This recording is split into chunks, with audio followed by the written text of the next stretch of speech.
नमो भगवते तस्मै कृष्णाय अद्भुतकर्मणे रूपनाम विविधेन जगत्कीर्तियो यतः सच्चिदानन्दरूपाय विश्वोत्पत्त्यादिहेतवे तापत्रय विनाशाय श्रीकृष्णाय वयं नुमः।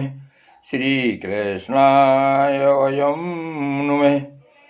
श्रीमद्भागवत महापुराण पंचम स्कंध 25वां अध्याय श्री संकर्षण देव का विवरण और स्तुति।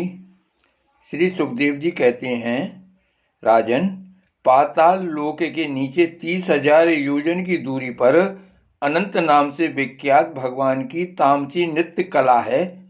यह अहंकार रूपा होने से दृष्टा और दृश्य को खींचकर एक कर देती है। इसलिए पांचरात्र आगम के अनुयायी भक्तजन इसे संकर्षण कहते हैं।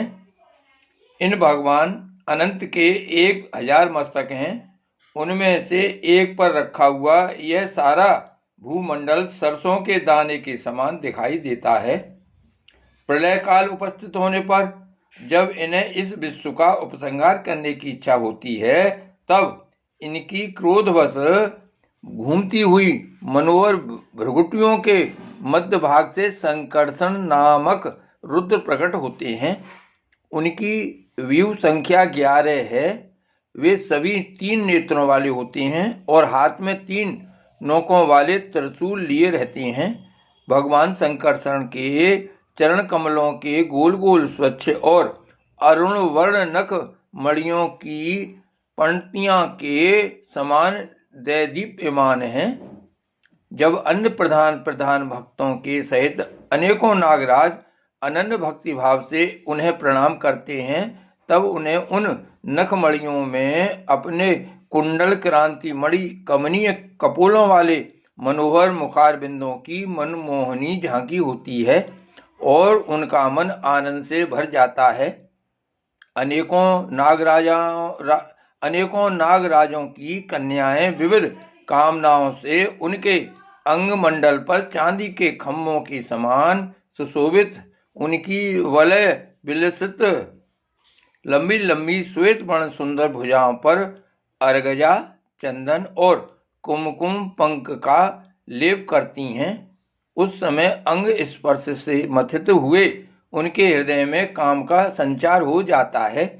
तब वे उनके मद विभल सकरुण अरुण नैन कमलों से सुशोभित तथा प्रेम मद से मुदित मुखारबिंद की ओर मधुर मनोहर मुस्कान के साथ सलज्ज भाव से निहारने लगती हैं। वे अनंत गुणों के सागर आदिदेव भगवान अनंत अपने अमर्ष असहनशीलता और रोष के वेग को रोके हुए वहां समस्त लोगों के कल्याण के लिए विराजमान हैं। देवता, असुर, नाग, सिद्ध, गंधर्व, विद्याधर और मुनिगण भगवान अनंत का ध्यान किया करते हैं। उनके नेत्र निरंतर प्रेम मद से मुदित, चंचल और विह्वल रहते हैं। वे सुललित वचनामृत से अपने पार्षद और देव यूथपों को संतुष्ट करते रहते हैं। उनके अंग पर नीलांबर और कानों में केवल एक कुंडल जगमगाता रहता है तथा उनका सुभग और सुंदर हाथ हल्की मूठ पर रखा रहता है।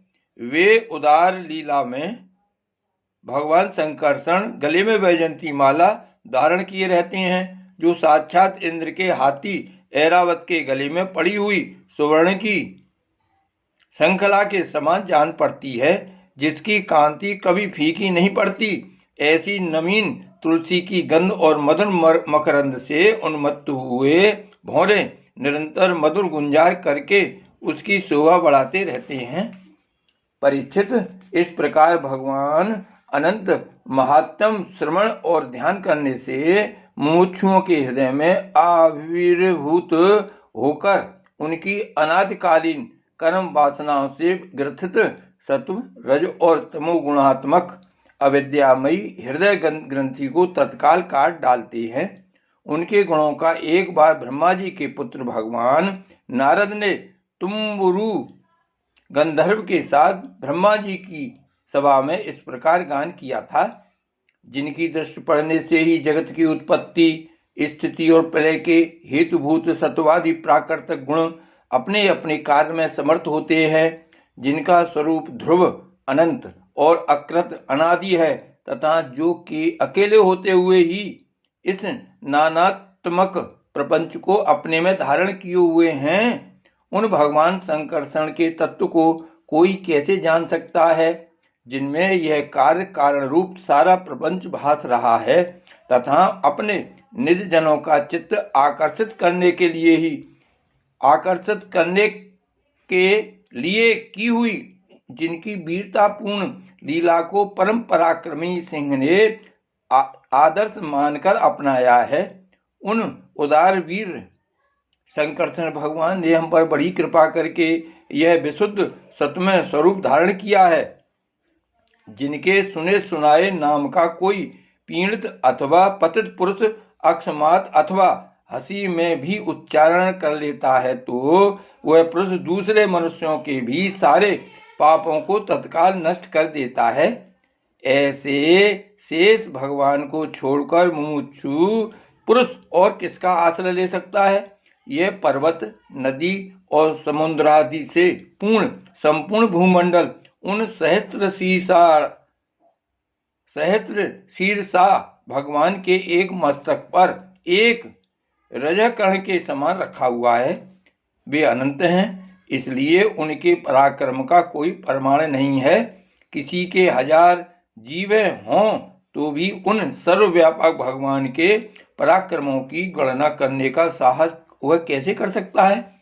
वास्तव में उनके वीर, अतिशय गुण और प्रभाव असीम हैं।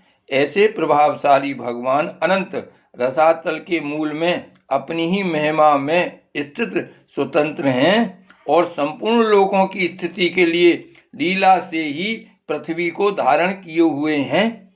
राजन, भोगों की कामना वाले पुरुषों की अपने कर्मों के अनुसार प्राप्त होने वाली भगवान की रची हुई ये ही गतियां हैं, जिन्हें जिस प्रकार मैंने गुरुमुख से सुना था उसी प्रकार तुम्हें सुना दिया।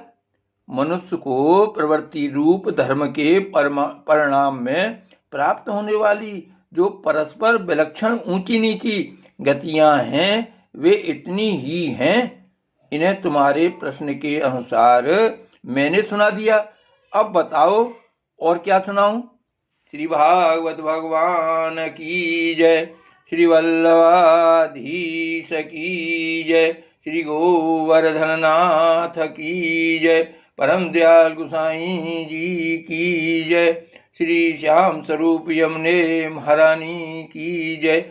श्री गोकुलनाथ की जय। जय जय श्री गोकुलेश, जय जय श्री गोकुलेश।